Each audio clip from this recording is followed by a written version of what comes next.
안녕하십니까. 하나투자증권 한사입니다. 오늘 저 11월 전망에 대해서 이야기를 좀 해보려고 합니다. 저는 11월에는 그동안에 상대적으로 좀 덜 올랐던 지역, 업종, 섹터, 스타일 이런 게 오르는 장이 되지 않을까 생각을 하고 있습니다. 저희가 이제 매월 말에 이글스라는 자료를 내는데 이번 달 글로벌 스토리라는 자료를 냅니다. 이번 달 그 자료의 제목이 뭐냐면 평균 회귀의 달입니다.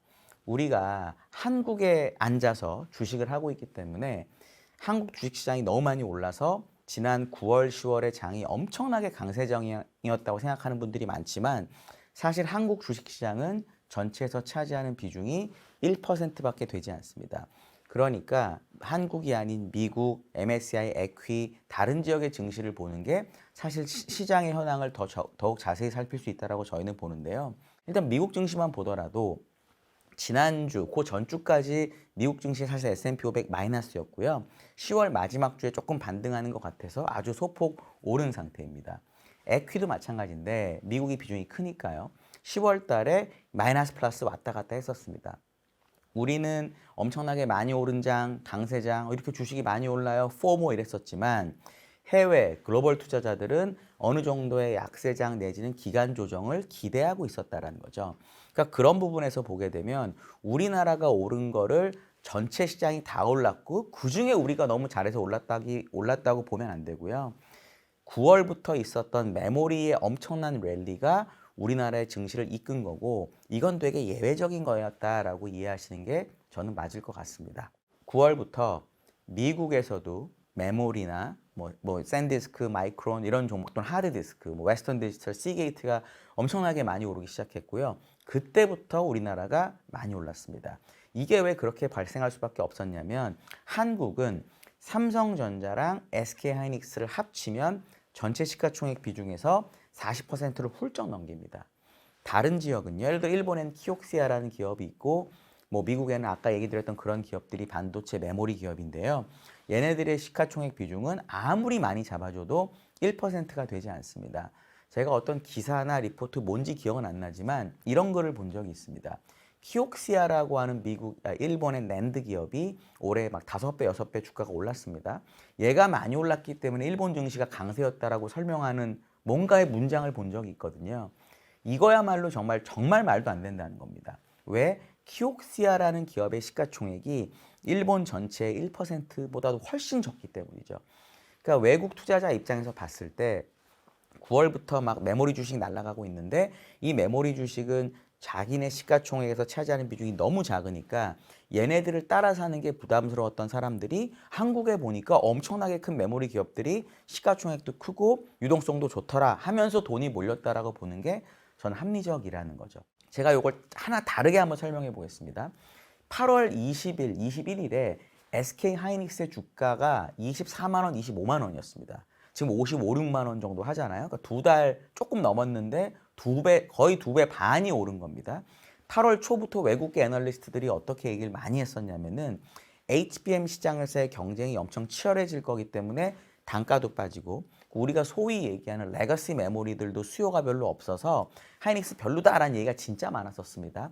그랬기 때문에 7월에 30만 원까지 갔던 주식이 20%쯤 빠졌던 거죠.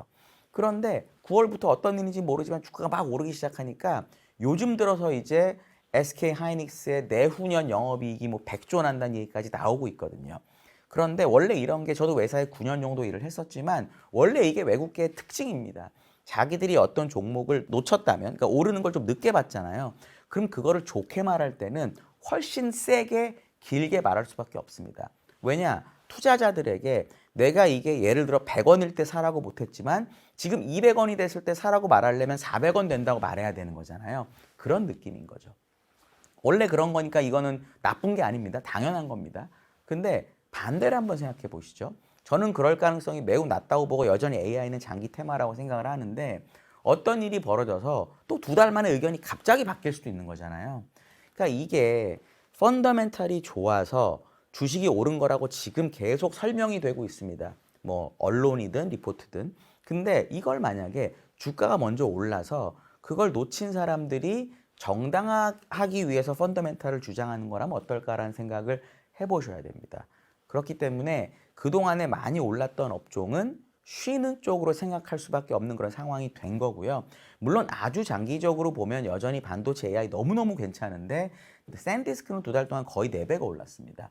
미국의 낸드 회사는 키옥시아 올해 6배쯤 올랐고요. 뭐 웨스턴 디지털, 시게이트 다 많이 올랐습니다. 하이닉스도 마찬가지고요. 그런 상황으로 보면 우리는 한국이 강세장이기 때문에 전체 시장이 강세고 그래서 모르는 게 당연하다라고 느낄 수 있지만 전 세계를 보게 되면 메모리가 좋았고 아주 작은 영역인 메모리가 좋았고 그러다 보니까 메모리가 많은 한국을 많이 샀고 이렇게 보시는 게 훨씬 더 합리적이다라고 저는 개인적으로 봅니다. 그렇기 때문에 지금 내가 리스크 관리를 하고 싶다면 현금 비중 가져가는 게 물론 너무 좋고요. 저는 7대3 이미 저는 제가 아는 주식 중에 30 정도는 현금을 뭐 이미 가지고 있습니다.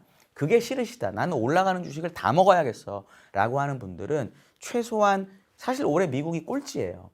미국이 작년 지수가 5,900쯤 되는데 지금 6,800 정도 되거든요. 그럼 900포인트 올랐으니까 한 15% 정도 오른 겁니다. 다른 나라 중에 이거보다 못 오른 나라가 없어요. 큰 나라는. 그렇기 때문에 많이 오른 지역에 있는 주식을 조금 덜 오른 지역의 주식으로 바꾸는 생각도 해볼 필요가 있다.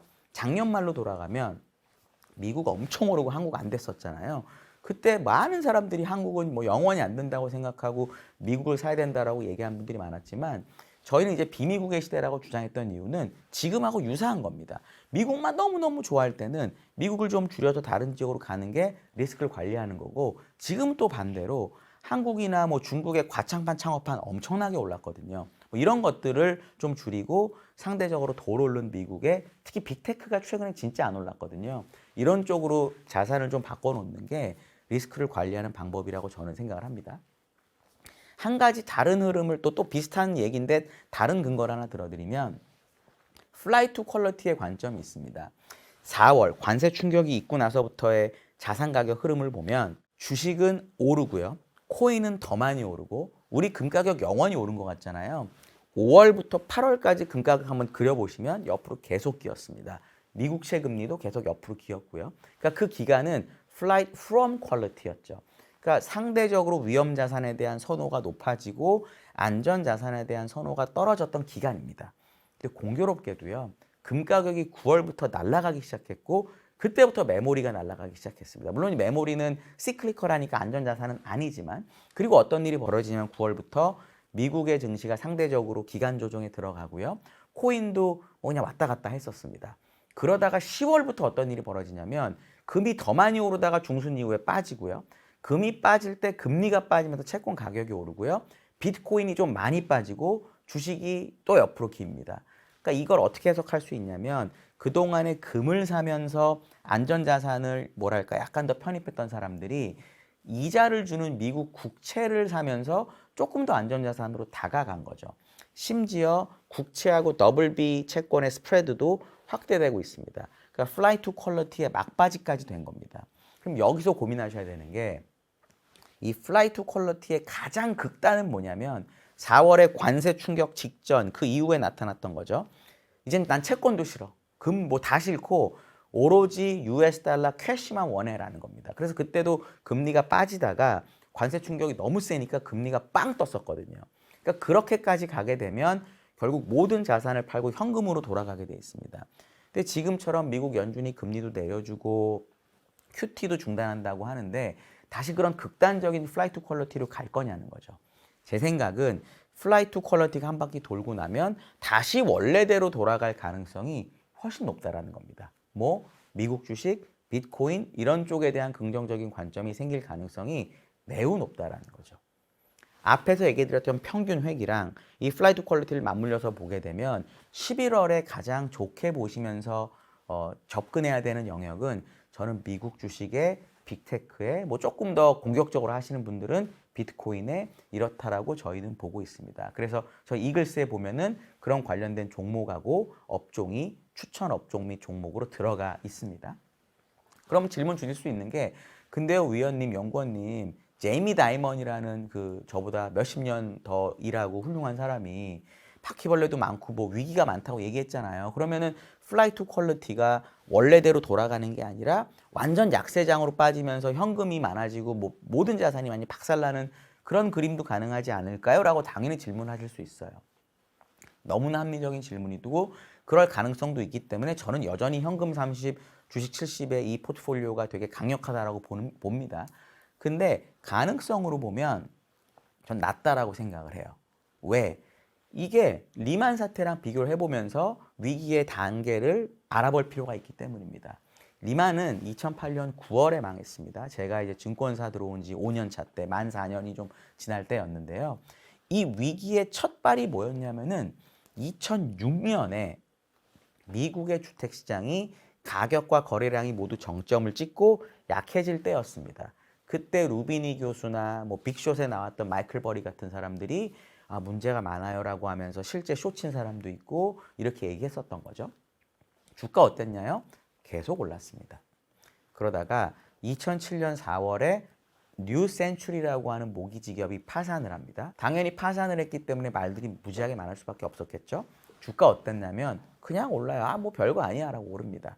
그리고요. 2007년 8월에 BNP 파리바, 프랑스에서 제일 큰 뭐 투자은행 중에 하나입니다. BNP 파리바가 서프라임과 관련된 ABS 펀드 환매를 중단합니다. ABS 펀드를 환매하려면 팔고 그 판 거를 돈을 돌려줘야 되는데 뭔가 자산을 팔려면 가격이 있어야 되는데 유동성이 마르면서 가격을 내지 못했던 거죠. 그때까지도 어땠냐? 주가 계속 오르고 있었습니다. 2008년 2월 3월에 AIG, 지금 이제 홍콩 가보시는 분들은 아시겠지만 AIA라고 하는 엄청 큰 건물이 있는데요. 그게 이제 AIG에서 떨어져 나온 아시아 헤드쿼터입니다. AIG랑 베어스턴스가 또 문제에 빠지면서 위기가 또 있다라고 말을 합니다. 그때부터 주가가 이제 빠지기 시작을 해요. 그럼 2006년부터 해보면 2년의 시간이 있었던 거죠. 그리고 지금하고 가장 다른 건 그때는 금리가 인상되는 구간이었고요. QE도 없었습니다. QE라는 제도 자체를 사람들이 생각을 못할 때니까. 지금은 어떤가요? 뭐 바퀴벌레가 있고 뭐 여러 가지 이슈가 많지만 일단 금리가 인하되는 구간이고요. 명확하죠. QT도 중단이 되고 그리고 우리가 2023년에 SVB 때도 봤지만 QE라는 도구가 남아 있습니다. 바퀴벌레가 100마리, 1000마리 있을 수 있는데 엄청나게 강력한 살충제를 갖고 있다는 거죠. 그러면 살충제가 없을 때도 2년이라는 시간 후에 터졌는데 살충제가 강력한 지금 얘기하는 문제들이 과연 몇 년 안에 터질 거냐에 대해서 고민해 보실 필요가 있습니다. 그리고 마지막으로 재밌는 데이터가 제이미 다이먼은 JP모건의 CEO잖아요. JP모건이 10월 중순에 실적 발표를 했는데 3분기 미국 소비자들의 신용카드 연체율이 3개 분기 연속으로 하락을 했습니다.